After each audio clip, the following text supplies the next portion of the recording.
ആരംഭിക്കുന്ന സ്ഥലത്ത് അതിന് ഒരു പേരായിരിക്കും.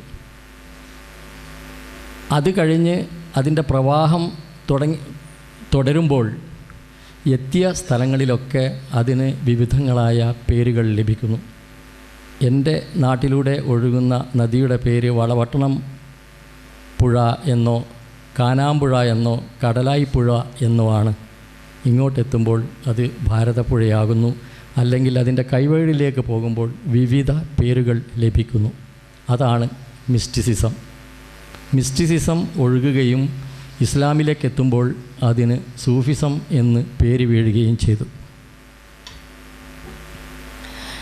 ശരിക്കു പറഞ്ഞാൽ ഞാൻ ആദ്യം സംസാരിക്കേണ്ട ആളല്ല.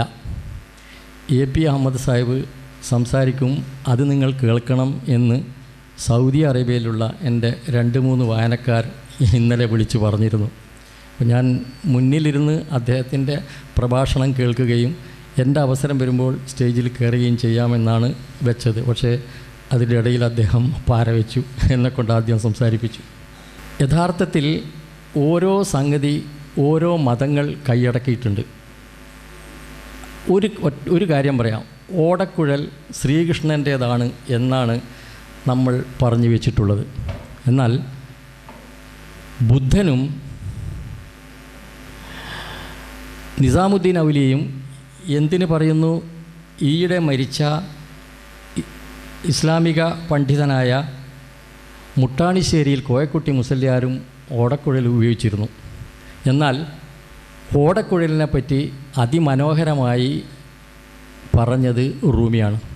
റൂമിയുടെ മസ്നബി ആരംഭിക്കുന്നത് തന്നെ 4 വരിയിലാണ്. അതിങ്ങനെയാണ്, കേട്ടില്ലേ ഓടക്കുഴൽ നാദം? എന്തിനാണ് ഓടക്കുഴൽ കരയുന്നത് എന്ന് നിങ്ങൾ ശ്രദ്ധിച്ചിട്ടുണ്ടോ? അതിൻ്റെ തനതിൽ നിന്ന് മുറിച്ചെടുത്ത് അതിൻ്റെ ഹൃദയത്തിൽ തുളകളുണ്ടാക്കി അതിൻ്റെ തനതിൽ നിന്ന് വേർപെടുത്തിയാൽ അത് കരയുകയല്ലാതെ പിന്നെന്താണ് ചെയ്യുക എന്ന 4 വരി മതി നമ്മളുടെ ജീവിതത്തെ ആകെ താറുമാറാക്കാൻ. അദ്ദേഹം പറയുന്നത്, ഈ ഓടക്കുഴൽ കരയുന്നത് തിരിച്ച് വീണ്ടും ആ മുളം തണ്ടിലേക്ക് പോകാനാണ്. ഇതിന് കഴിയുന്നില്ല. അതേപോലെ ഓരോ മനുഷ്യൻ്റെയും ഉള്ളിലെ കരച്ചിൽ അതിൻ്റെ വന്ന സ്ഥലത്തേക്ക് തിരിച്ചു പോകാനുള്ള ആഗ്രഹം കൊണ്ടാണ് എന്നദ്ദേഹം പറയുന്നു. 800 കൊല്ലം മുമ്പ് പറഞ്ഞതാണ്. ഈ 2 മാസം മുമ്പാണ് റൂമിയുടെ കോണിയയിലുള്ള കബറിടത്തിൽ പോയി അവിടുത്തെ വെർലിംഗ് ഡാൻസൊക്കെ കണ്ട് ഞാൻ വന്നത്. അതേക്കുറിച്ച് മലയാളം വാരികയിൽ എഴുതിയിരുന്നു. അവിടെ റൂമിയുടെ ഓടക്കുഴൽ നാദം ആണ് കബറിടത്തിൽ എപ്പോഴും 24 മണിക്കൂറും വരുന്നത്. കൃഷ്ണ ഭക്തരെക്കാൾ കൂടുതൽ ഓടക്കുഴൽ ഉപയോഗിക്കുന്നത് റൂമി ഭക്തരാണ്. റീഡ് എന്നാണ് അതിന് ഇംഗ്ലീഷിൽ പറയുന്നത്. നമ്മുടെ ഓടക്കുഴൽ മാതിരിയല്ല. കൃഷ്ണൻ ഉപയോഗിച്ചതും നമ്മുടെ ഓടക്കുഴലാവാൻ സാധ്യതയില്ല. പക്ഷേ മുട്ടാണിശ്ശേരിയിൽ കോയക്കുട്ടി ഉപയോഗിച്ചത് കേരളത്തിലെ ഓടക്കുഴലാണ്. നമ്മൾ എവിടെയാണ് സംഗീതത്തെയും മാനുഷികതയെയും മാനവികതയും ഒക്കെ വിഭജിക്കുമ്പോൾ മറന്നു പോകുന്ന സംഗതി അല്ലെങ്കിൽ കരുതിക്കൂട്ടി വിട്ടുപോകുന്നത് എന്നാലോചിക്കുമ്പോൾ എനിക്ക് തോന്നുന്നത്, അവനവൻ്റെ ആവശ്യത്തിനനുസരിച്ച് ചിലത് മൂടി വെക്കുകയും ചിലത് തുറന്നു വെക്കുകയും ചെയ്യുന്നുണ്ട് എന്നതാണ്. ഒരു രാഷ്ട്രീയത്തിലോ മത രാഷ്ട്രീയ സംഘടനകളിൽ 2 വിഭാഗങ്ങളുണ്ട്. ഒന്ന്, അതിൻ്റെ സത്തയെ ഉൾക്കൊള്ളുന്ന അനങ്ങാതിരിക്കുന്ന മിസ്റ്റിക്കുകളുടെ കൂട്ടം. രണ്ടാമത്തേത് അതിനെ പ്രചരിപ്പിക്കുകയും രാഷ്ട്രീയപരമായി മുതലെടുക്കുന്ന മറ്റൊരു കൂട്ടം. ഇതിൻ്റെ ഒരു ഉദാഹരണം, ഒരു റഷ്യൻ സൂഫി വനിത ഇറീന തോതി, മാതൃഭൂമി വാരികയിൽ ഇവരെക്കുറിച്ച് ഞാൻ എഴുതിയിരുന്നു. ഇറീന തോതി, അവരുടെ ഡോട്ടർ ഓഫ് ഫയർ എന്ന വലിയ പുസ്തകം, 822 പേജുള്ള പുസ്തകം മലയാളത്തിൽ എഡിഷനുകളായിട്ട് പ്രസിദ്ധീകരിക്കാൻ ആദ്യത്തെ എഡിഷൻ ഇറങ്ങിയിട്ടുണ്ട്. അതിൻ്റെ പേര് ഒരു സൂഫി വനിതയുടെ ഡയറി കുറിപ്പുകൾ എന്നാണ്. ഞങ്ങൾ തന്നെയാണത് പ്രസിദ്ധീകരിച്ചത്. അതിൽ അവർ പറയുന്ന ഒരു മഹത്തായ കാര്യമുണ്ട്. അത് നമ്മൾ കുറച്ചുകൂടി ആ ലേഖനങ്ങളിൽ ഞാൻ പറഞ്ഞിട്ടുണ്ടെങ്കിലും കുറച്ചുകൂടി അത് വ്യാപ്തപ്പെടുത്തണമെന്ന് വിചാരിക്കുന്നുണ്ട്. കാരണം അവർ പറയുന്നത് ഈ ഇറീന തോതിയെ പറ്റി ഒരു 2 വാക്ക് പറയാം. ഇറീന തോതി റഷ്യക്കാരിയാണ്. അവർ ലണ്ടനിലേക്ക് പഠിക്കാൻ വന്നു. ലണ്ടനിൽ നിന്ന് പാരീസിൽ പോയി അവിടെയും പഠിച്ചു. തിരിച്ച് ലണ്ടനിൽ വന്നപ്പോൾ അവരൊരു നാവികനെ പരിചയപ്പെടുകയും വിവാഹം കഴിക്കുകയും 6 മാസം കഴിഞ്ഞപ്പോൾ ഭർത്താവ് മരിച്ചു പോവുകയും അവർ തിയോസഫിക്കൽ സൊസൈറ്റിയിൽ പോവുകയും അടയാറിലേക്ക് വരാൻ വേണ്ടി ഒരുങ്ങിയപ്പോൾ എല്ലാം തകർന്ന് അടയാറിലേക്ക് വരാൻ വേണ്ടി ഒരുങ്ങിയപ്പോൾ അവരോട് കാശ്മീർ കൂടി സന്ദർശിച്ചാൽ എന്താ എന്ന് ട്രാവൽ ഏജൻസി ചോദിച്ചു. ആവാമെന്ന് പറഞ്ഞ് ലണ്ടൻ, കാശ്മീർ, ചെന്നൈ ടിക്കറ്റ് എടുത്തിട്ട് അവർ കാശ്മീരിലെത്തുകയും കാശ്മീരിലെ ഒരു ഹോട്ടലിൽ താമസിക്കുമ്പം ബ്രേക്ക്ഫാസ്റ്റിൻ്റെ സമയത്ത് തൊട്ടടുത്തിരുന്ന എലിയൻ എന്ന ഒരു ഫ്രഞ്ചുകാരി, നിങ്ങൾ ഇന്ത്യയിലേക്ക് വന്നിട്ടുണ്ടെങ്കിൽ സൂറത്തിൽ പോയി ബാബാ സാഹിബ് എന്ന ഒരു സൂഫിയെ കാണണമെന്ന് പറയുകയും ചെയ്തു. അവർ പറഞ്ഞു, ഞാൻ ചെന്നൈയിലേക്കാണ് പോകുന്നത്, അങ്ങോട്ട് എന്തിനാണ് പോകുന്നത് എന്ന് ചോദിച്ച ഉടനെ അവർക്ക് തോന്നിയത് ഈ സ്ത്രീ തരുന്നത് ഒരു മെസ്സേജാണ്. കാരണം എൻ്റെ ജീവിതത്തിലും ഞാൻ പലരെയും കണ്ടതും പല പുസ്തകങ്ങളും കിട്ടിയതും എന്തോ ഒരു അറിയിപ്പ് കിട്ടുന്നുണ്ട് എന്ന എൻ്റെ ചിലപ്പോൾ തെറ്റായിരിക്കാം ധാരണ കൊണ്ടാണ്. ഇതുവരെ ആ ധാരണ ഇവിടെ നിൽക്കുന്നത് പോലും ആ ധാരണയുടെ ഒരു പിൻബലത്തിലാണ്. അവരതിനെ, ആ സ്ത്രീ പറഞ്ഞ് ഞാൻ മേലെ പോയി അദ്ദേഹത്തിൻ്റെ അഡ്രസ്സ് കൊണ്ടുതരാം, ഫോട്ടോ അദ്ദേഹം എടുക്കാൻ അനുവദിക്കാറില്ല, എന്നാലും ഒരു ക്ലിയർ അല്ലാത്തൊരു ഫോട്ടോ ഉണ്ട്. അപ്പോൾ ഈ എറീന തോതി പറയുന്നത്, എനിക്ക് തോന്നി എനിക്ക് ഗുരുവിൻ്റെ ഫോട്ടോ കാണണ്ട, എനിക്ക് അദ്ദേഹത്തിൻ്റെ അഡ്രസ്സ് വേണ്ട, ഞാൻ കണ്ടുപിടിക്കും. അങ്ങനെ അവരോടൊന്നും മറ്റേ ആ എലിയനോട് ഒന്നും വാങ്ങിക്കാതെ വരികയും മീററ്റിലേക്ക് വണ്ടി കയറുകയും പുറത്തുള്ള കുതിരവണ്ടിയിൽ കയറുകയും ഭായി സാഹിബിനെ കാണണം എന്ന് പറയുകയും കുതിരവണ്ടിക്കാരൻ ഇവരെ ഈ സ്ഥലത്തെത്തിക്കുകയും ചെയ്തു. കയറുമ്പോൾ തന്നെ അവിടെ ഗേറ്റിൽ ഈ ഗുരു ഉണ്ടായിരുന്നു. ഞാൻ വളരെ പ്രയാസപ്പെട്ടിട്ടാണ് ഒരു ഫോട്ടോ അദ്ദേഹത്തിൻ്റെ നെറ്റിൽ നിന്ന് കിട്ടിയത്. അദ്ദേഹം പറഞ്ഞു, ഇറങ്ങുമ്പോൾ തന്നെ പറഞ്ഞു, ഡയറി കൊണ്ടുവന്നിട്ടുണ്ടോ എന്ന് ചോദിച്ചു. അവർ പറഞ്ഞു, ആ ഡയറി ഞാൻ സൂക്ഷിക്കുന്നുണ്ട്, ഇന്ന് മുതൽ നിങ്ങളിവിടം വിടുന്നത് വരെ ഡയറി എഴുതിയിരിക്കണം എന്ന്. അങ്ങനെ അവരവിടെ 6-7 വർഷം താമസിച്ചു. ഓരോ ദിവസവും എഴുതി വെച്ച ഡയറി കുറിപ്പുകളുടെ സമാഹാരമാണ് ഡോട്ടർ ഓഫ് ഫയർ എന്ന 822 പേജുള്ള ഇംഗ്ലീഷ് പുസ്തകം. ഈ പുസ്തകം എന്നെ വല്ലാതെ സ്വാധീനിച്ചത് കൊണ്ടാണ് ഇതേപ്പറ്റി പറയുന്നത്. കുറേ പുസ്തകങ്ങൾ വായിച്ചിട്ടുണ്ട്, പക്ഷേ ഈ പുസ്തകം എന്നെ സ്വാധീനിക്കാൻ കാരണം ആദ്യത്തെ ദിവസം ഗുരു ഇവരോട് കാണിക്കുന്ന അനുകമ്പയും സ്നേഹവും പിറ്റേ ദിവസം ഇല്ല. അതിൻ്റെ അടുത്ത ദിവസം എല്ലാവരോടും ഹിന്ദിയിലും ഉറുദുവിലും സംസാരിക്കുകയും ഇവരെ ഇംഗ്ലീഷിൽ സംസാരിക്കാതെ ഇവരെ മൂലക്കിരുത്തുകയും ചെയ്യുന്നു. ഇങ്ങനെ നമ്മൾ ഇവരുടെ ഡയറി കുറിപ്പുകളിലൂടെ ഇവരുടെ ആധ്യാത്മിക ജീവിതാനുഭവങ്ങളിലൂടെ പോകുമ്പോൾ നമുക്ക് സംഭവിക്കുന്നത് നമ്മുടെ ചേതനയിൽ അല്ലെങ്കിൽ നമ്മുടെ ബോധത്തിൽ സംഭവിച്ചു കൊണ്ടിരിക്കുന്ന നിരന്തരമായ പരിണാമമാണ്. അതെന്നെ വല്ലാതെ കുഴക്കിയിട്ടുണ്ട്. ജോലി ചെയ്യാൻ പറ്റിയിട്ടില്ലായിരുന്നു. ദുബൈയിൽ ന്യൂസ് പേപ്പറിലായിരുന്നു ജോലി. അപ്പം രാത്രി കാലങ്ങളിലാണ് ജോലി. അപ്പോൾ പകൽ മുഴുവൻ ഇത് വായനയായിരുന്നു. ഞാൻ ഉറങ്ങാതെ നിന്ന ചില സന്ദർഭങ്ങളുണ്ട്. പക്ഷേ ഈ വഴിയിലേക്ക് വന്നപ്പോഴുണ്ടായ ഒരു സംഭവം, പെട്ടെന്ന് ഒരാളെ പരിചയപ്പെടുകയും ഞാൻ പത്രത്തിൽ നിന്ന് രാജിവെച്ച് യാതൊരു ബന്ധവുമില്ലാത്ത വേൾഡ് ട്രേഡ് എക്സിബിഷനിൽ ചേരുകയും ലോകത്തിലുള്ള എല്ലാ രാജ്യക്കാരെയും പരിചയപ്പെടുകയും എനിക്ക് മാത്രമായി ഇറാൻ ഗവൺമെൻറ്റിൻ്റെ എക്സിബിഷൻ നടത്താനുള്ള കോൺട്രാക്റ്റ് കിട്ടുകയും ചെയ്തു. അങ്ങനെയാണ് ഞാൻ ഇറാനുമായി ബന്ധപ്പെടുന്നത്. ഇറാനിലേക്ക് പോയപ്പോഴാണ് അത് സൂഫികളുടെ ഭൂമിയാണ് എന്ന് മനസ്സിലായത്. അവിടെ വെച്ചാണ് ഷാ നേമത്തുള്ള വലിയുടെയും സാദിയുടെയും ഹാഫിസിൻ്റെയും റൂമിയുടെയും, റൂമി തുർക്കിയിലാണ് ഖബറുള്ളതെങ്കിലും റൂമി പേർഷ്യനിലാണ് എഴുതിയത്, ഇവരുടെയൊക്കെ കാര്യങ്ങൾ മനസ്സിലാവുന്നത്. എന്നെ ഏറ്റവും അധികം സ്വാധീനിച്ചത് ഹസ്രത്ത് ഇനായത് ഖാൻ എന്ന് പറയുന്ന ഡൽഹിയിലെ സൂഫിയാണ്. എനിക്ക് ബുദ്ധി ഉപയോഗിച്ച് കാര്യങ്ങൾ ചെയ്യാൻ അറിയില്ല. ശാസ്ത്രീയമായ ലേഖനങ്ങൾ വായിച്ചാൽ എനിക്ക് മനസ്സിലാവില്ല. ആരെങ്കിലും തർക്കശാസ്ത്രം പറയുകയാണെങ്കിൽ ഞാൻ അവിടെ നിന്ന് പോകും.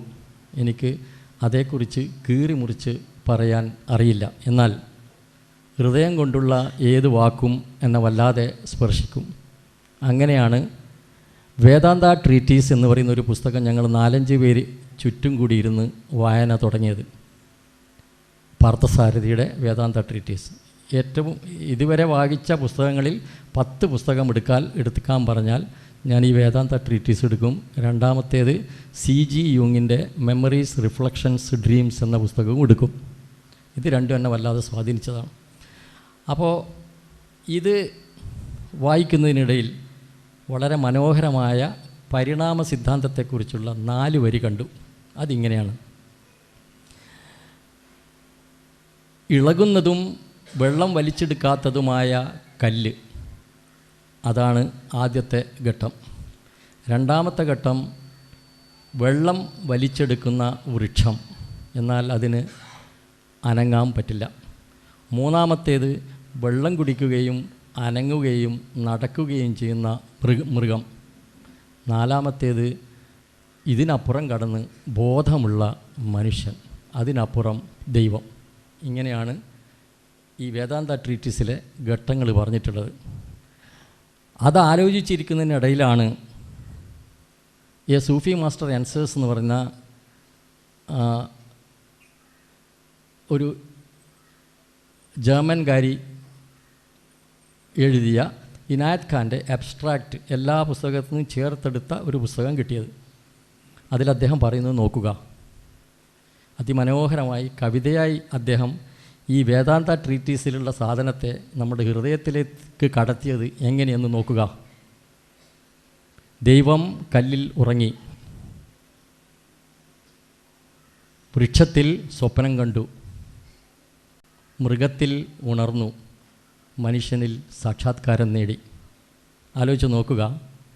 അതിബുദ്ധിയുള്ള വേദാന്ത ട്രീറ്റീസിലെ വാക്കുകളേക്കാൾ എത്ര മനോഹരമായാണ് സൂഫി ഗുരു ഇനായത് ഖാൻ്റെ ഈ 4 വരികൾ നമ്മളുടെ ഹൃദയത്തിലേക്ക് കടന്നു ചെല്ലുന്നത്. ഞാൻ എപ്പോഴും സാധാരണ ഭാര്യയോടും മക്കളൊക്കെ പറയും, ഞാൻ മരിക്കുന്നത് എപ്പോഴും ഹാർട്ട് അറ്റാക്കായിട്ടായിരിക്കുന്നു. കാരണം ഞാൻ ഹൃദയത്തെ വല്ലാതെ ഉപയോഗിച്ചിട്ടുണ്ട്.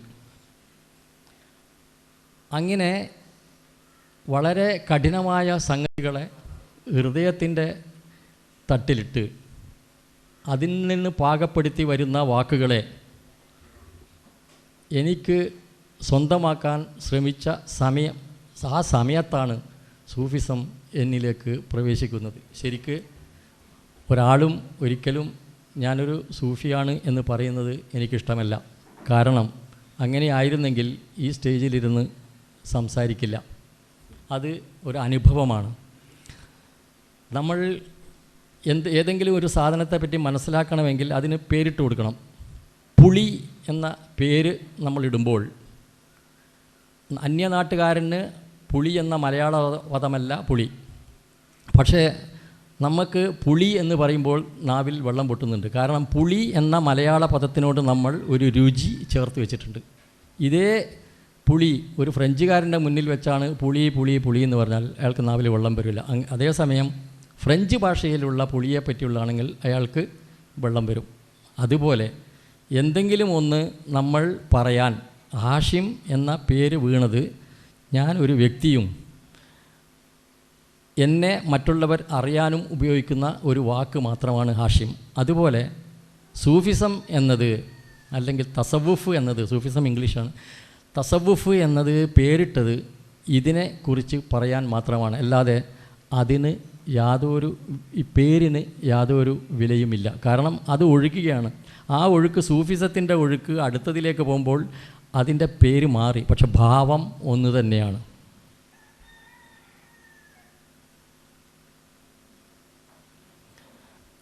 ശരിക്ക് പറഞ്ഞാൽ ഒരു മനുഷ്യൻ ഭൂമിയിലേക്ക് വരുന്നത് ഇവരുടെ ഞാൻ പരിചയപ്പെട്ടത് ഡ്രൂസ് മുസ്ലിംസ് എന്ന് പറഞ്ഞിട്ടൊരു ലബനാനിൽ ഒരു കൂട്ടരുണ്ട്. അവരാണ് അവിടെ 75%. ഡ്രൂസ് മുസ്ലിംസിൻ്റെ വിശ്വാസം, അവർ പുനർജന്മത്തിൽ വിശ്വസിക്കുന്നുണ്ട്. ഈ യാത്ര കൊണ്ടുള്ള ഗുണം കുറേ നമുക്കറിയാത്ത ആളുകളെ കണ്ടുമുട്ടി എന്നുള്ളതാണ്. അവർക്കുള്ള ഒരു എൻ്റെ അടുത്ത 2-3 സ്നേഹിതന്മാരുണ്ട്. അവരുടെ ഇത് നബി തിരുമേനിക്ക് 40 വയസ്സിലാണ് നുബുവത്ത് ലഭിച്ചത്. അതുവരെ അദ്ദേഹം നമസ്കരിച്ചിരുന്നില്ല, ദൈവാരാധന ഉണ്ടായിരുന്നില്ല എന്നൊക്കെ പറയുന്നതിനെ പിടിച്ചുകൊണ്ട് അവർ പറയുന്നത് 40 വയസ്സിന് ശേഷം ഒരു മനുഷ്യൻ നിസ്കരിച്ചാൽ മതി, നോമ്പ് നോറ്റാൽ മതി എന്നുള്ള ഒരു വിഭാഗമാണ് അവർ. പക്ഷെ അവരുടെ കൂട്ടത്തിലുള്ള മിസ്റ്റേക്കുണ്ട്. കാരണം ഞാൻ നേരത്തെ പറഞ്ഞ പോലെ ഏത് ഫിലോസഫിക്കും 2 ഭാഗമുണ്ട്. ഒന്ന് സത്തയെ കൊണ്ട് നടക്കുന്നവർ, രണ്ടാമത്തത് പ്രചരിപ്പിക്കുന്നവർ, രാഷ്ട്രീയമായി അതിനെ കൈകാര്യം ചെയ്യുന്നവർ. രാഷ്ട്രീയമായി കൈകാര്യം ചെയ്യുന്നവർക്ക് സത്തയുടെ ഗുണമറിയില്ല, അർത്ഥമറിയില്ല, വിലയറിയില്ല. അവർ അതിനെ മറ്റൊരു രൂപത്തിൽ കൊണ്ടുപോവുകയും ആളുകളെ കൂട്ടുകയും പ്രസ്ഥാനങ്ങളുണ്ടാക്കുകയും പിരിവ് നടത്തുകയും സ്വന്തമായി കാശുണ്ടാക്കുകയും ചെയ്യുന്നു. മറ്റുള്ളവർ, ഞാനും എൻ്റെ ഒരു സ്നേഹിതൻ അക്ബർ ഖുറേഷിയും കൂടിയാണ് കണ്ണൂരിൽ നിന്ന് വന്നത്. 30 വർഷമായി കൊയിലാണ്ടി റെയിൽവേ ട്രാക്കിൻ്റെ തൊട്ടടുത്ത് ഒരു മനുഷ്യൻ ഇരിക്കുന്നുണ്ട്. ഒരു മനുഷ്യൻ 30 വർഷം അനങ്ങാതിരിക്കുക എന്ന് പറഞ്ഞാൽ അതൊരു അത്ഭുതം തന്നെയാണ്. അദ്ദേഹത്തെ ഇപ്രാവശ്യം ഞങ്ങൾ വരുമ്പം കണ്ടിട്ടില്ല, പോകുമ്പോഴും കാണും. അദ്ദേഹം അങ്ങനെ തന്നെ ഇരിക്കുകയാണ്. ചുറ്റും കുറേ ആളുകൾ ഭക്ഷണമൊക്കെ കൊണ്ടുവച്ചിട്ടുണ്ട്. അതിലൊക്കെ ഉറുമ്പ് കയറി, എലി കയറി ഇങ്ങനെ നിൽക്കുകയാണ്. ഇടയ്ക്കിടയ്ക്ക് ഇവർ വന്ന് ക്ലീൻ ചെയ്യും. പക്ഷേ അദ്ദേഹം അങ്ങനെ തന്നെ ഇരിക്കും. ഈ ഒരു ഇരുത്തം എന്തിനാണ് എന്ന ഒരാലോചന എനിക്ക് മുമ്പേ ഉണ്ടായിട്ടുണ്ട്. എന്തിനാണ് മനുഷ്യൻ ഇങ്ങനെ അവനവൻ്റെ ജീവിതം കളയുന്നത്? അവിടെ ഇരുന്നിട്ട് എന്താണ് ലോകത്തിനും അദ്ദേഹത്തിനും ഗുണം? അതേസമയം അദ്ദേഹത്തിനുണ്ടാകുന്ന അനുഭൂതികൾ മറ്റുള്ളവർക്ക് പറഞ്ഞു കൊടുക്കുകയോ എഴുതുകയോ ചെയ്താൽ നല്ലതല്ലേ എന്ന് തോന്നിയിട്ടുണ്ട്. ഞാൻ ആദ്യമായി പരിചയപ്പെടുന്ന ഒരു ഗുരു ഒരു അറബിയാണ്. അബ്ദുൽ വാഹദ് അൽ മല്ലവി എന്നാണ് അദ്ദേഹത്തിൻ്റെ പേര്. അദ്ദേഹത്തെ വളരെ ശ്രമം നടത്തി ഇൻ്റർവ്യൂ ചെയ്ത് പച്ചക്കുതിരയിൽ അത് ഇൻ്റർവ്യൂ വന്നിരുന്നു. ഇപ്പോഴത് റിബലുകൾ എന്ന് പറയുന്ന പുസ്തകത്തിലുണ്ട്. അദ്ദേഹവും ഇങ്ങനെ തന്നെയാണ്. രാജഭരണം വേണ്ട, തനിച്ചിരിക്കുന്നതെന്ന് പറഞ്ഞിട്ട് ഒരു 10-20,000 പുസ്തകവും അദ്ദേഹവും തനിച്ച് ദുബൈയിൽ നിന്ന് ഖത്തറിലേക്ക് പോയി. ഖത്തറിലിരിക്കുകയാണ് ഒരു വീട്ടിൽ. ക്ഷമ കെട്ട് കഴിഞ്ഞ പ്രാവശ്യം ഒരു 6-7 മാസം മുമ്പ് ഞാൻ അദ്ദേഹത്തോട് ചോദിച്ചു, താങ്കളുടെ കയ്യിൽ ധാരാളം അറിവുണ്ട്, ജ്ഞാനമുണ്ട്, 4-5 ഭാഷ സംസാരിക്കാനറിയാം, റൂമിയുടെ കയ്യെഴുത്തുള്ള ഒരു പ്രതി അദ്ദേഹത്തിൻ്റെ കയ്യിലുണ്ട്. ദുബായിൽ നിന്ന് ഖത്തറിലേക്ക് പോകുമ്പോൾ ഞാനാണത് ഷിപ്പിൽ അയച്ചു കൊടുത്തത്. 40 ടൺ, ഒരു 40 ടൺ ഷിപ്പിലാണ് പുസ്തകം കൊണ്ടുപോയത്. അദ്ദേഹം ഈ പുസ്തകങ്ങൾക്കിടയിൽ ഒരു പായ വിരിച്ച് എലിക്കുഞ്ഞിനെ പോലെ കൂടുന്നു. താങ്കൾ 22 വർഷത്തെ ബന്ധമാണ് അദ്ദേഹം ലാസ്റ്റ് എന്നോട് ചോദിച്ചു, നിങ്ങളും ഞാനും തമ്മിൽ നിങ്ങൾ എന്നെ പരിചയപ്പെട്ടതുകൊണ്ട് നിങ്ങൾക്കെന്താണ് ഗുണമുണ്ടായത് എന്ന് പറഞ്ഞപ്പോൾ ഞാൻ അദ്ദേഹത്തോട് പറഞ്ഞു, നിങ്ങളാണ് എന്നെ ഫ്ലഷ് ഔട്ട് നടത്തിയതെന്ന്. നമ്മളെ കക്കൂസിലൊക്കെ ഉള്ള മാലിന്യം എടുക്കാൻ ഫ്ലഷ് ഔട്ട് അടിക്കുന്നില്ലേ, എൻ്റെ എല്ലാ മാലിന്യങ്ങളെയും ഫ്ലഷ് ഔട്ട് അടിച്ചത് താങ്കളാണെന്ന് ഞാൻ പറഞ്ഞു. അദ്ദേഹത്തോട് ഞാൻ ചോദിച്ചു, ജനങ്ങൾക്കിടയിൽ ഇറങ്ങാൻ വയ്യെങ്കിൽ ഞാനൊരു റെക്കോർഡിംഗ് ഇവിടെ വെക്കാം. 22 വർഷമായിട്ട് ചോദ്യങ്ങൾ ചോദിക്കണം. ആ ചോദ്യങ്ങൾ ഉള്ള ഓർമ്മയുള്ളത് റിപ്പീറ്റ് ചെയ്തിട്ട് ഇതിലേക്ക് നമുക്ക് റെക്കോർഡ് ചെയ്യാം. നാട്ടിൽ കൊണ്ടുപോയിട്ട് അത് ടൈപ്പ് ചെയ്യാം. അതിനുശേഷം വീണ്ടും താങ്കളുടെ അടുത്ത് കൊണ്ടുതന്ന് കറക്ഷൻ നടത്തിയിട്ട് ചെയ്യാമെന്ന് പറഞ്ഞപ്പോൾ അദ്ദേഹം സമ്മതിച്ചില്ല. ഞാൻ കഴിഞ്ഞ യാത്ര ചെയ്യുന്നതിന് മുമ്പ് ഒരു ദിവസം ആദ്യമായിട്ടാണ് ജീവിതത്തിൽ അദ്ദേഹം എന്നെ ഇങ്ങോട്ട് വിളിച്ചിട്ട് എന്നോട് പറഞ്ഞു, 3 ദിവസം ഞാൻ ഇവിടെ ഇല്ലായിരുന്നു. അപ്പോൾ ഞാൻ കരുതി രക്ഷപ്പെട്ടു, പുള്ളി ഒന്നുമില്ലെങ്കിൽ ആ വീട്ടിൽ നിന്ന് ഇറങ്ങി നടന്നല്ലോ. എവിടെയായിരുന്നു എന്ന് ചോദിച്ചപ്പോൾ എനിക്ക് തന്നെ അറിയില്ല. ഈ മതിലുകളും ഈ മേഘങ്ങളും ഈ മണൽത്തരികളും ഇവിടെയുള്ള എല്ലാം ഒന്നാവുകയും ഞാൻ അതിലേക്ക് ചേരുകയും 3 ദിവസം എൻ്റെ ജീവിതത്തിൽ നിന്ന് കൊഴിഞ്ഞു പോയത് ഞാൻ അറിയാതിരിക്കുകയും ചെയ്തു എന്ന്. കുറേ പുസ്തകങ്ങളും കുറച്ച് വ്യക്തികളെയും കണ്ടതുകൊണ്ട് എനിക്കറിയാം ഇതാണ് എൻലൈറ്റൻമെൻറ്റ് എന്ന് ഇംഗ്ലീഷിൽ പറയുന്ന ബോധോദയം എന്ന്. ഇത് തന്നെയാണ് റസൂലിനും 40-ാം വയസ്സിൽ ഉണ്ടായത്. അപ്പോൾ ഇദ്ദേഹം അത് പറഞ്ഞപ്പോൾ എനിക്ക് വല്ലാതെ കരച്ചിൽ വന്നു. എന്നെ എന്തിനാണ് വിളിച്ചതെന്ന് പറഞ്ഞപ്പോൾ പറഞ്ഞു, എനിക്ക് ഓർമ്മയില്ല, എനിക്ക് മൊബൈൽ ഡയൽ ചെയ്യാൻ പോലും അറിയില്ല, പെട്ടെന്ന് ഓർമ്മ വന്നു, ഡയൽ ചെയ്തു, നിന്നെ കിട്ടിയെന്ന് പറഞ്ഞു.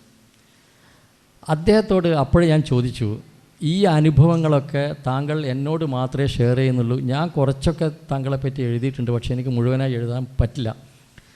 പണ്ട് പറഞ്ഞതുപോലെ ആളുകളെ അവിടെ അയച്ചു തരട്ടെ, താങ്കൾ എഴുതുമോ എന്ന്. ആ ചോദ്യത്തിന് അദ്ദേഹം നൽകിയ ഉത്തരം എൻ്റെ 40 കൊല്ലത്തെ മനസ്സിലുള്ള ചോദ്യത്തെ ഇല്ലാതാക്കി. കഴിഞ്ഞ പ്രാവശ്യം ഫെബ്രുവരി 14 അദ്ദേഹത്തിൻ്റെ ബർത്ത്ഡേ, 15 എൻ്റേതും. അതുകൊണ്ട് ഞാൻ എപ്പോഴും അദ്ദേഹത്തെ ഓർക്കും, ബർത്ത്ഡേ ഓർക്കും. 2-3 വർഷം മുമ്പുള്ള ബർത്ത്ഡേക്ക് അദ്ദേഹത്തിന് ഒരു പുസ്തകം ഞാൻ അയച്ചു കൊടുത്തിരുന്നു. അതിൻ്റെ പേര് ഐ ഓഫ് ദി ഐ. അത് എനിക്ക്, ഞാൻ പണ്ടേ പറഞ്ഞ പോലെ ബുദ്ധിയില്ലാത്തത് കൊണ്ട് വായിച്ചാൽ മനസ്സിലാവില്ല. അദ്ദേഹം സയൻറ്റിസ്റ്റാണ്. ഖത്തർ ഗവൺമെൻറ് അദ്ദേഹത്തെ സയൻറ്റിസ്റ്റാക്കാനാണ് അമേരിക്കയിലേക്ക് അയച്ചത്. അദ്ദേഹം അവിടെ വെച്ച് ഒരു അമേരിക്കൻ പെൺകുട്ടിയെ പരിചയപ്പെടുകയും കല്യാണം കഴിക്കുകയും തിരിച്ച് ഖത്തറിൽ പോകാൻ പറ്റാത്തത് കൊണ്ട് ദുബൈയിലേക്ക് വരും. കാരണം ഖത്തറിൽ മറ്റ് രാജ്യങ്ങളിൽ നിന്ന് കല്യാണം കഴിച്ചവരെ കടത്തില്ല, ദുബൈയിലതില്ല. ദുബൈയിൽ താമസിക്കുകയും ഒരു കുഞ്ഞുണ്ടാവുകയും, നൂറ എന്ന് പറയുന്ന കുഞ്ഞുണ്ടാവുകയും പെട്ടെന്ന് ആ ഭാര്യ മകളെയും കൂട്ടി അമേരിക്കയിലേക്ക് തിരിച്ചു പോവുകയും ചെയ്തു. അപ്പം അങ്ങനെയാണ് അദ്ദേഹം തനിച്ചാവുന്നത്. അദ്ദേഹം എന്നോട് പറഞ്ഞു, ആ പുസ്തകം വളരെ കാര്യമായി വായിക്കുകയും അതേ ആളെഴുതിയ 2-3 പുസ്തകങ്ങൾ വായിക്കുകയും ചെയ്തപ്പോൾ ഞാൻ വിശ്വസിക്കുന്നത് ശരിയാണ് എന്ന് മനസ്സിലായി എന്ന് അദ്ദേഹം പറഞ്ഞു. അപ്പോൾ ഞാൻ കരുതി എൻ്റെ ചോദ്യവും ഇതും തമ്മിൽ എന്താ ബന്ധമെന്ന്. പിന്നീടാണ് അദ്ദേഹം പറയുന്നത്, നോക്കൂ ആഷിം, നമ്മൾ വെറുതെ ഒരു സ്ഥലത്ത് ഒരാൾ ഇരിക്കുന്നുണ്ട്, അനങ്ങാതിരിക്കുകയാണ്. അയാൾക്കും സമൂഹത്തിനും ഈ വ്യക്തി ഇങ്ങനെ അനങ്ങാതിരിക്കുന്നത് കൊണ്ട് എന്താണ് ഗുണം എന്ന് നിങ്ങൾ ഇടയ്ക്കിടെ 1-2 പ്രാവശ്യം ചോദിച്ചിട്ടുണ്ട്. നിങ്ങൾക്കറിയാമോ, ഈ ശാസ്ത്രജ്ഞൻ അദ്ദേഹത്തിൻ്റെ കഴിവ് ഉപയോഗിച്ച് കഴിഞ്ഞ 25 വർഷമായിട്ട് ലോകത്തിലുള്ള മഹത്തായ ഗ്രന്ഥങ്ങളെയും മഹാന്മാരെയും പഠിച്ചുകൊണ്ടിരിക്കുകയായിരുന്നു. അതിൽ അദ്ദേഹം കണ്ടെത്തിയത്, അദ്ദേഹം 1000-ലാണ് മാർക്കിടുക. 1973 ഈ ലോകത്തിൻ്റെ ബോധാവസ്ഥ 103 മാത്രമായിരുന്നു. 87 ആകുമ്പോഴത്തേക്കും അത് 2003 85 അത് 300. ഇപ്പോഴതെങ്ങനെ ഉയർന്നുകൊണ്ടിരിക്കുകയാണ്. അതുകൊണ്ടാണ് ഇന്ന് ജനിക്കുന്ന ഒരു ചെറിയ കുട്ടിക്ക് മുമ്പ് ജനിച്ച 10 വയസ്സുള്ള കുട്ടിയുടെ ബോധമുണ്ടാകുന്നത്. എൻ്റെ കുട്ടി പോലും 3 വയസ്സുള്ള കുട്ടി പോലും മൊബൈലെടുത്തിട്ട് ആ പാട്ടൊക്കെ ട്യൂൺ ചെയ്യുന്ന കാര്യം നിങ്ങൾ കണ്ടാൽ അത്ഭുതപ്പെട്ടു പോകും. മനുഷ്യൻ വളർന്നുകൊണ്ടിരിക്കുകയാണ്. അദ്ദേഹം പറയുന്നു, അപ്പം ഞാൻ ചോദിച്ചു, ഖുർആൻ്റെ സ്ഥാനം അതിലെത്ര മാർക്ക് ഇട്ടിട്ടുണ്ട് എന്ന്. ഖുർആനിലുള്ള ചില ആയത്തുകൾ അയാൾക്ക് നെഗറ്റീവാണ് എന്ന് തോന്നിയത് കൊണ്ട് അതിന് കുറച്ച് മാർക്ക് കുറയുകയും എന്നാൽ ബൈബിളിനേക്കാൾ കൂടുതൽ മാർക്ക് കിട്ടുകയും ചെയ്തു. ഏറ്റവും കൂടുതൽ മാർക്ക് കിട്ടിയ വ്യക്തികളിൽ മുഹമ്മദ് നബിയും പെടുന്നു. മറ്റൊരു കാര്യം,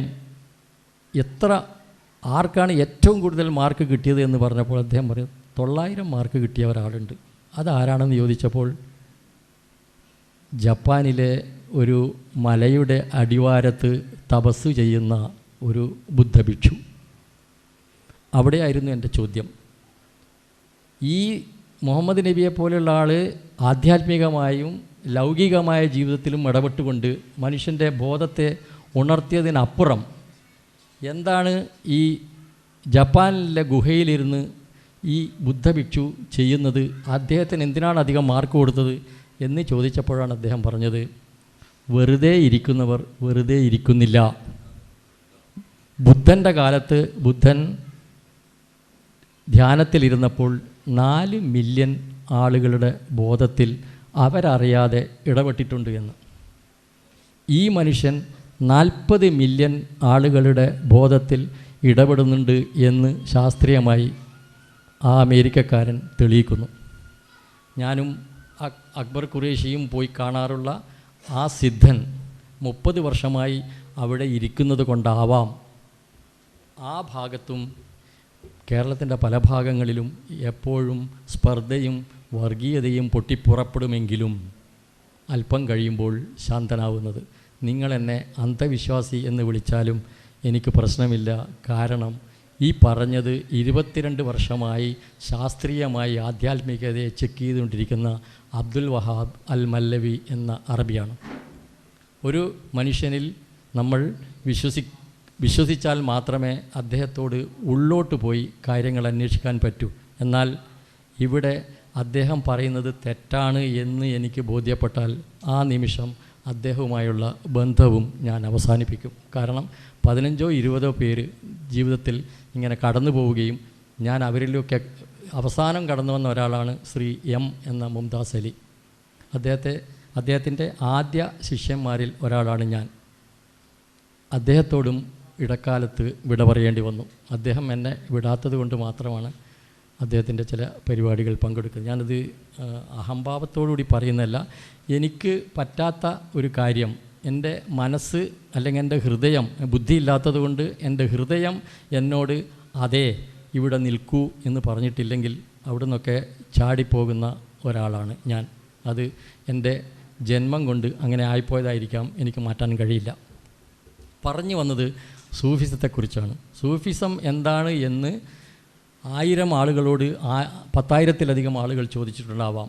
എന്നാൽ ഒരാൾ പറഞ്ഞ അതേ ഉത്തരം തന്നെയാണ് ഇവരെല്ലാവരും പറഞ്ഞിട്ടുള്ളത്.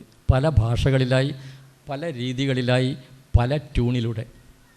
സൂഫിസത്തിൻ്റെ അന്തർധാര പ്രണയമാണ്. ഈ പ്രണയം ഉള്ളത് കൊണ്ടാണ് അതിന് നിലനിൽപ്പും അത് നശിക്കാത്തതും. ബുദ്ധിപരമായ കാര്യങ്ങൾക്ക് മറ്റൊരു ബുദ്ധിയുള്ള ഒരാളുടെ വലിയ ചോദ്യത്തെ തകർക്കാൻ പറ്റും.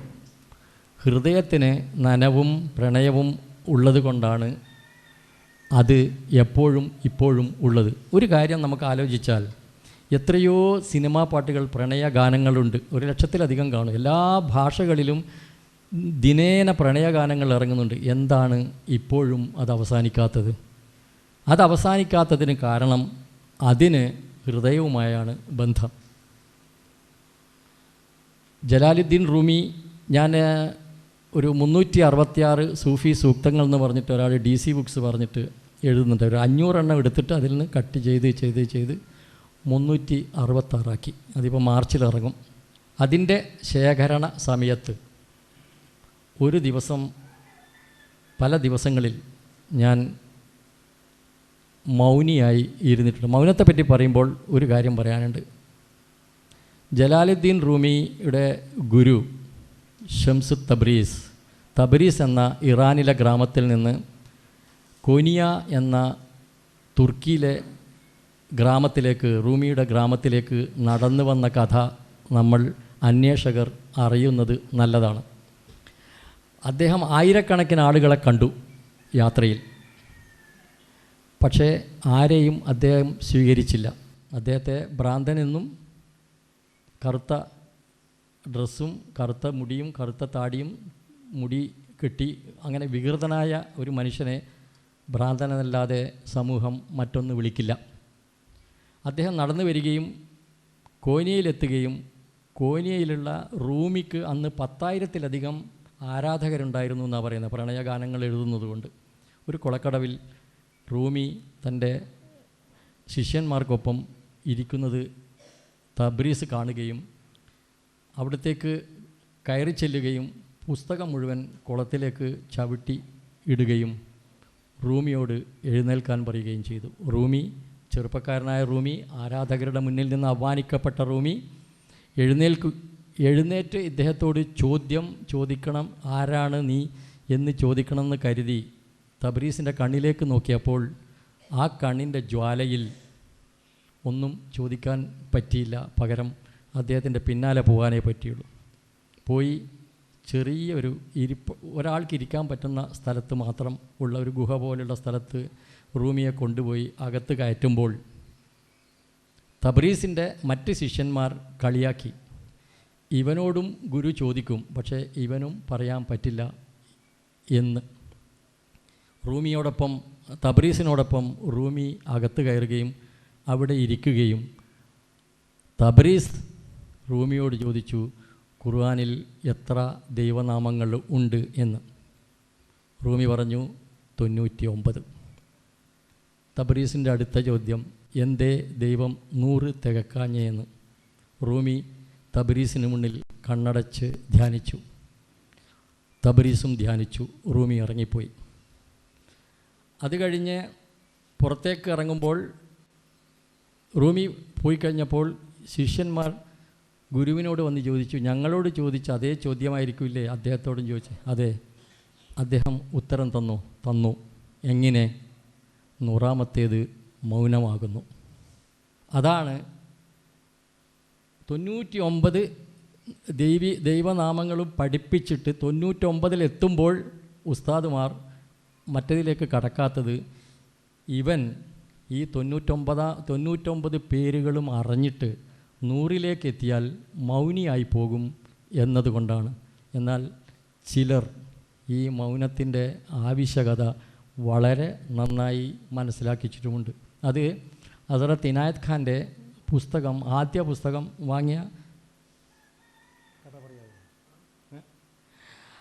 ആ പുസ്തകം വാങ്ങിയ ഒരു കഥയുണ്ട്. അതുകൂടി പറയാം. കാരണം എനിക്ക് ജീവിതവുമായി ബന്ധപ്പെട്ട കാര്യങ്ങളെ പറയാൻ പറ്റൂ. ബാക്കി പാണ്ഡിത്യം, ആധ്യാത്മികതയൊക്കെ ഞാൻ അദ്ദേഹത്തിന് വിടുന്നു.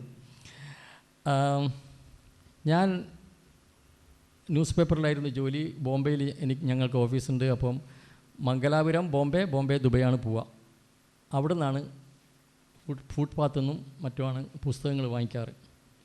ഒരു ദിവസം എൻ്റെ ഒരു സ്നേഹിതൻ പറഞ്ഞു, കണ്ണൂരിൽ ഒരു ഇംഗ്ലീഷ് പുസ്തകശാല തുടങ്ങിയിട്ടുണ്ട്, അവിടുന്ന് വാങ്ങിക്കണ്ട, ഡയറക്റ്റായിട്ട് ഇവിടുന്ന് വാങ്ങിച്ച് പോയാൽ മതിയെന്ന്. അങ്ങനെ ഞാൻ ഈ പുതിയ പുസ്തകശാലയിൽ പോവുകയും, അതുൽ ബുക്സ് എന്നതിൻ്റെ പേര്, പോവുകയും അകത്തേക്ക് കയറുമ്പോൾ കണ്ണാടിക്കൂട്ടിൽ പുതിയ കുറേ പുസ്തകങ്ങൾ കിടപ്പുണ്ടായിരുന്നു. അതിൻ്റെ ഇടയിൽ താഴത്ത് ഒരു മഞ്ഞ പുസ്തകം, പഴയ പുസ്തകം തല തിരിഞ്ഞ് വീണിരുന്നു. അപ്പോൾ ഈ പുസ്തകം ആവശ്യമുള്ളവർക്ക് ഇത് പുസ്തകത്തിൻ്റെ പേര് കാണാൻ പറ്റിയിട്ടില്ലല്ലോ എന്ന് കരുതി ഞാൻ അളമാര അവരുടെ അനുവാദം ചോദിക്കാതെ തുറക്കുകയും ഈ പുസ്തകം എടുത്തിട്ട് നേരെ വെക്കുകയും ചെയ്തപ്പോൾ ആ പുസ്തകത്തിൻ്റെ പേര് എ സൂഫി മാസ്റ്റർ ആൻസേഴ്സ് എന്ന എലിസബത്ത് കീലിങ്ങിൻ്റെ പുസ്തകമായിരുന്നു. അതെനിക്ക് അത്രയൊന്നും ആവശ്യമായ പുസ്തകമായിരുന്നില്ല. ഞാൻ അകത്ത് കയറി എടുക്കാൻ ശ്രമിച്ചത് ഓഷോയുടെയും ജിദ്ദു കൃഷ്ണമൂർത്തിയുടെയൊക്കെ പുസ്തകങ്ങളാണ്. അത് പൊടിതട്ടി മറ്റു പുസ്തകങ്ങൾക്കൊപ്പം വെച്ചപ്പോൾ അവർ പറഞ്ഞു, ഈ പുസ്തകം ഞങ്ങളുടേതല്ല, ഞങ്ങളിത് കൊണ്ടുവന്നിട്ടില്ല, ഇത് വളരെ പഴയ പുസ്തകമാണ്. ഞാൻ പറഞ്ഞു, ഇതെനിക്ക് വേണം. അത് 25 ഉറുപ്യ മാത്രം കൊടുത്ത് വാങ്ങി.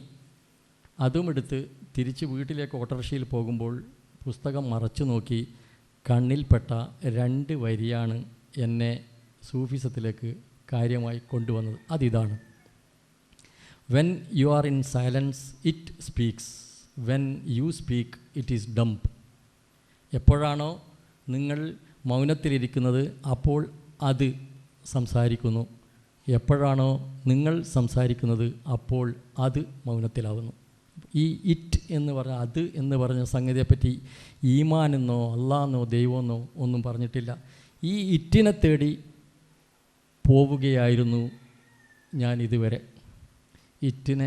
ഇറ്റ് എന്ന് പറയുന്ന ആ ഒരു സാധനം സത്യം എന്നോ അല്ലെങ്കിൽ ഒന്നും കാണാൻ വയ്യാത്തത്, അനുഭവിക്കാൻ മാത്രം കഴിയുന്നത് എന്നോ ഉള്ള ആ ഇറ്റിനെ തേടിയുള്ള യാത്രയിലാണ് പലരെയും കാണുകയും ഇപ്പോൾ തുർക്കിയിലും അഫ്ഗാനിസ്ഥാനിലും ഇറാനിൽ 2 മാസവും കറങ്ങി തിരിച്ച് ഞാനിവിടെ എത്തിയിട്ടുള്ളത്. ഈ ഇറ്റിൻ്റെ അന്വേഷണം എന്നെ എവിടം കൊണ്ട് എത്തിക്കും, അത് മരണത്തോടൊപ്പം ഒന്നിച്ചു പോകുമോ എന്നൊന്നും ഞാൻ നോക്കാറില്ല. എൻ്റെ സൂഫിസത്തിൽ ഞാൻ ഉൾപ്പെടുത്തുന്നത് സൂഫികളായി ജീവിച്ചു എന്ന് നമുക്ക് തോന്നുന്ന എല്ലാവരെയുമാണ്. അതിൽ രമണ മഹർഷി പെടും, പരമഹംസർ പെടും, ശ്രുതി സായിബാബ പെടും, ഇവരൊക്കെ പെടും. കാരണം ഇവരെയൊന്നും നമ്മൾ അകറ്റി നിർത്തി, ഇവർ ജനിച്ചത് ഹിന്ദു ആയതുകൊണ്ട് സെൻറ്റ് തെറീസ ഉണ്ട്, മീര തെരേസ റാബിയ എന്ന എൻ്റെ ഒരു പുസ്തകമുണ്ട്. അതിപ്പോൾ 3ാമത്തെ എഡിഷൻ ചിന്തക്കാർ ഇറക്കാൻ പോവാണ്. അത് എനിക്ക് കിട്ടിയത് ഈ 3 ആളെയും ഒരുപോലെ പിന്തുടരുന്ന മിസ്റ്റിക്കൽ അനുഭവങ്ങൾ ഉള്ള ആളായിട്ട് കണ്ടതുകൊണ്ടാണ്. അല്ലെങ്കിൽ ഞാൻ റാബിയയെ മാത്രം എടുക്കുകയും മീരയെയും തെരേസയെയും തള്ളുകയും ചെയ്താൽ ഇവരിലൂടെ ഈ 3 പേരിലുള്ള ഒഴുകുന്ന ആ ഒരു മിസ്റ്റിക്കൽ ഫ്ലോ ഇല്ലാതായിപ്പോവും. ഒരു കാര്യം പറയാം. ഞാൻ ആദ്യം മീരയുടെ കൃതികളാണ് വായിച്ചിട്ട് പരിഭാഷപ്പെടുത്തിക്കൊണ്ടിരുന്നത്. ഒരു ദിവസം അന്ന് എഴുതുകയായിരുന്നു, ഇന്ന് ടൈപ്പ് ചെയ്യും, അന്ന് എഴുതുകയായിരുന്നു. എഴുതിയപ്പോൾ മീരയുടെ ഒരു ഭജനയിൽ ഒരു വാക്കുണ്ട്, എനിക്ക് ഒരു രോഗമുണ്ട്, ആ രോഗത്തെ ചികിത്സിക്കാൻ ഒരു വൈദ്യനും കഴിയുകയില്ല കൃഷ്ണനല്ലാതെ. ഞാനത് ട്രാൻസ്ലേറ്റ് ചെയ്തു, അവരുടേത് പൂർത്തിയാക്കി വെച്ചു. തെരേസയിലേക്ക് പോയി. തെരേസ പറയുന്നു, അവനില്ലെങ്കിൽ പിന്നേത് വൈദ്യൻ. അതും ട്രാൻസ്ലേറ്റ് ചെയ്തു വെച്ചു. റാബിയ പറയുന്നു, ഏറ്റവും മനോഹരമായിട്ടുള്ള അധ്യായം അതിൽ റാബിയെക്കുറിച്ചുള്ളതാണ്. കാരണം മീരക്ക് കൃഷ്ണനുണ്ട് രൂപമായി. അവരെ പാലഭിഷേകം നടത്താം, പ്രണയിക്കാം, ഒരു മുറിയിൽ വെക്കാം. തെരേസക്ക് യേശുവുണ്ട്, അവർ കന്യാസ്ത്രീയാണ്. കന്യാമഠത്തിൽ നിറയെ യേശുവിൻ്റെ ബിംബങ്ങളുണ്ട്. ഏറ്റവും ഉദാത്തവും ഒരു ജന്മാന്തരങ്ങൾ കഴിഞ്ഞ് കിട്ടുന്നതുമായ ഒരവസ്ഥയിലാണ് മുസ്ലിങ്ങളുള്ളത്. കാരണം എന്താ അറിയോ? രൂപമില്ല ദൈവത്തിന്. ദൈവത്തിൻ്റെ രൂപമില്ലായ്മയിലേക്ക് എത്താനാണ് എല്ലാ മതങ്ങളും അവൻ്റെ അവസാന ഘട്ടത്തിൽ ശ്രമിക്കുന്നത്. പക്ഷേ ഇതാദ്യം തന്നെ ജനിക്കുമ്പോൾ തന്നെ ഒരു മുസ്ലിമിന് കിട്ടുന്നുണ്ട് അരൂപിയായിട്ട്. ഈ അരൂപമായ ദൈവത്തെ റാബിയ തൻ്റെ സ്വന്തമാക്കുകയും നിന്നെ ഞാൻ പ്രണയിക്കുന്നു, നിന്നെ ഞാൻ ഇന്നലെ രാത്രി സ്വപ്നം കണ്ടു എന്ന് പറഞ്ഞ് അവരുടേതായ ഒരു ദൈവമാക്കി മാറ്റിയതിനെയാണ് എനിക്കിഷ്ടമായി തോന്നിയത്. കാരണം അത്രയും പ്രണയമില്ലെങ്കിൽ അവരെങ്ങനെയാണ് അരൂപിയായ ഒരു ദൈവത്തെ പ്രണയനാഥനാക്കിയത് എന്ന ഒരു സങ്കടം എന്നിലുള്ളത് കൊണ്ടായിരിക്കാം ദൈവത്തിൻ്റെ മണവാട്ടികൾ എന്ന പുസ്തകത്തിൽ റാബിയെക്കുറിച്ച് ധാരാളം എഴുതിപ്പോയത്.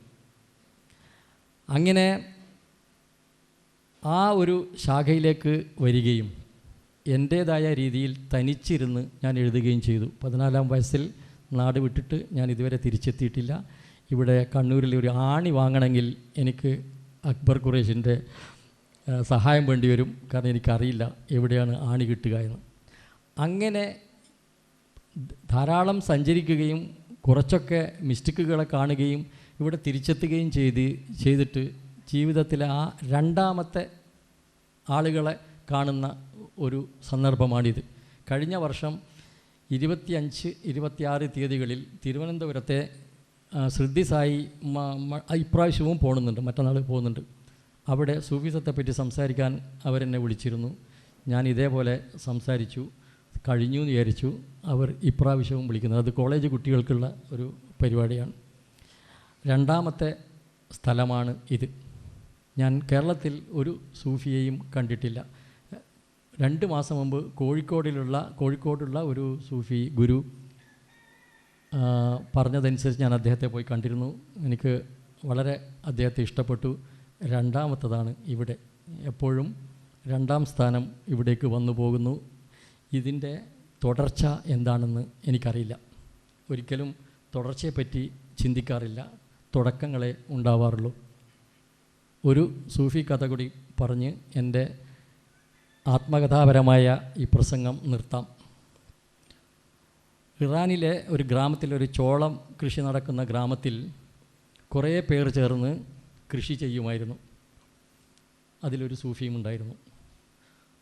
ഒരു വർഷം നന്നായി മഴ പെയ്യുകയും കൃഷി സമ്പുഷ്ടമാകും എന്ന് കരുതുകയും ചെയ്തപ്പോൾ സൂഫിയുടെ ആ സ്ഥലത്ത് മാത്രം ചോളം വിളഞ്ഞില്ല, മറ്റുള്ളവരിലൊക്കെ വിളഞ്ഞു.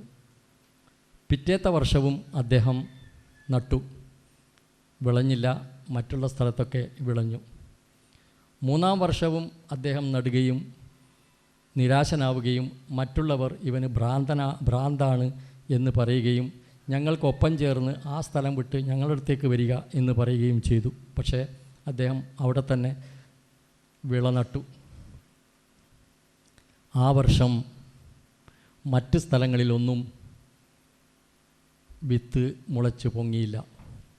ഇദ്ദേഹത്തിൻ്റെ പാടത്ത് ആ വർഷം നട്ടതും അതിനു മുമ്പ് വർഷം നട്ടതും അതിനു മുമ്പ് വർഷം നട്ടതും അതിനു മുമ്പ് വർഷം നട്ടതുമായ വിത്തുകൾ ഒന്നിച്ച് പുറത്തേക്ക് വരികയും അതൊരു നിബിഡമായ വയലാവുകയും ചെയ്തു.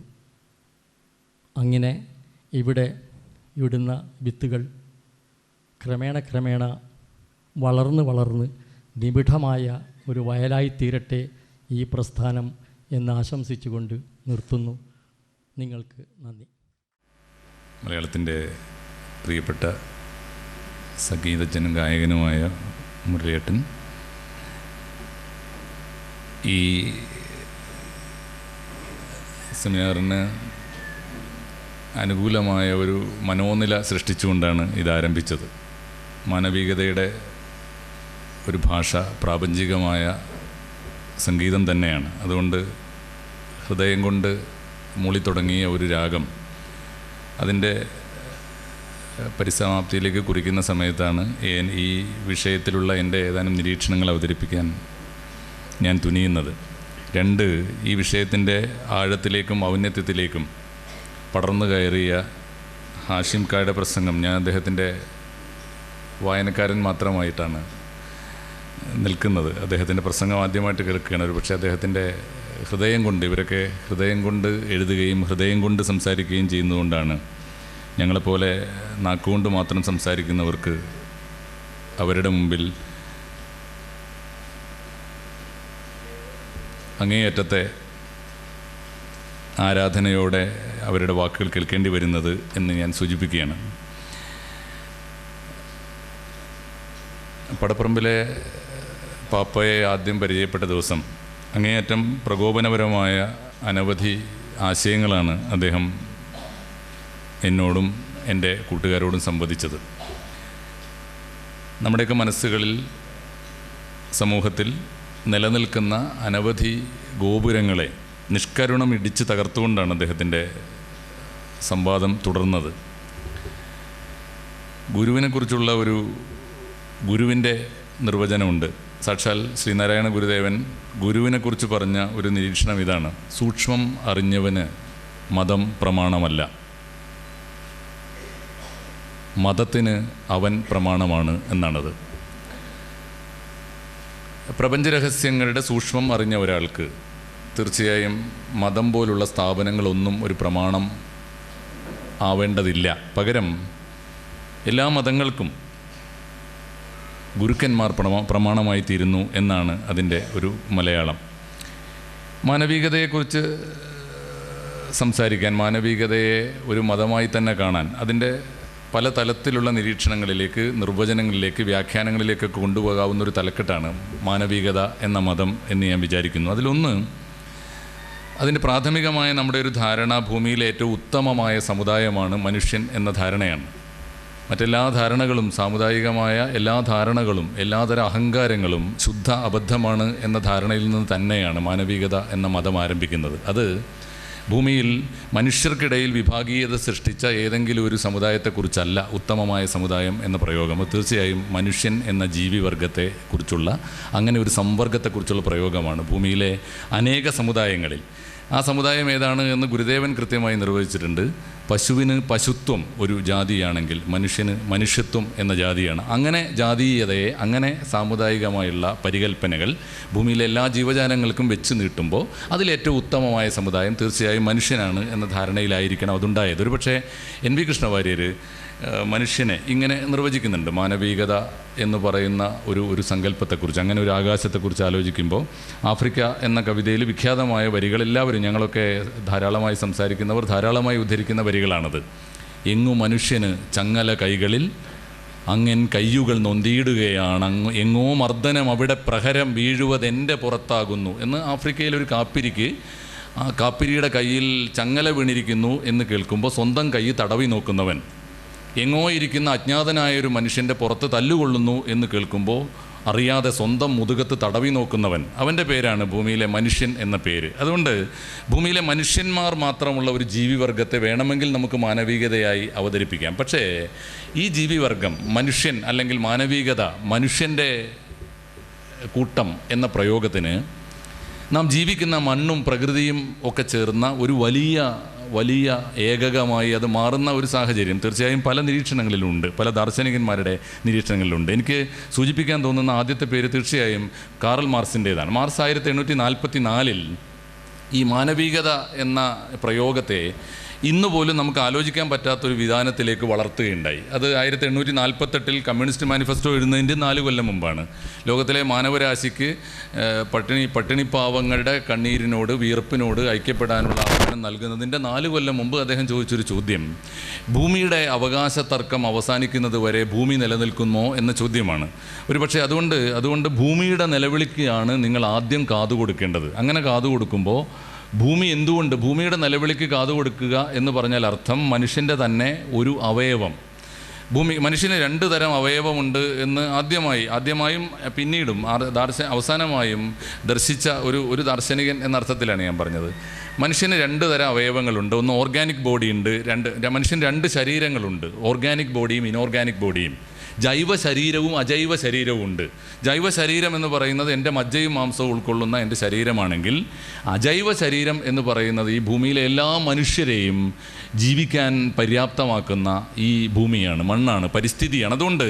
അതുകൊണ്ട് നിങ്ങൾ മാനവരാശി എന്ന് വിളിക്കേണ്ടത്, മാനവികത എന്ന് വിളിക്കേണ്ടത് ഈ മജ്ജയും മാംസവും ഉള്ള മനുഷ്യന്മാരുടെ ഉമ്മ പെറ്റ മക്കളെ മാത്രമല്ല, ഉമ്മമാരെ പെറ്റ ഈ മണ്ണിനെ കൂടിയാണ്. അങ്ങനെ വരുമ്പോൾ ഈ മണ്ണും പ്രകൃതിയും ആകാശവും വായുവും എല്ലാം ചേർന്ന ഒന്നിനെയാണ്, അതിനകത്ത് ജീവിക്കുന്ന മനുഷ്യൻ എന്ന യൂണിറ്റിനോടൊപ്പം നമുക്ക് മാനവികത എന്ന് വിളിക്കേണ്ടി വരിക. അതുകൊണ്ട് മാനവികതയുടെ നിർവചനത്തെ പല വിധാനങ്ങളിലേക്ക് ഉയർത്തി നമുക്ക് കാണാൻ കഴിയും.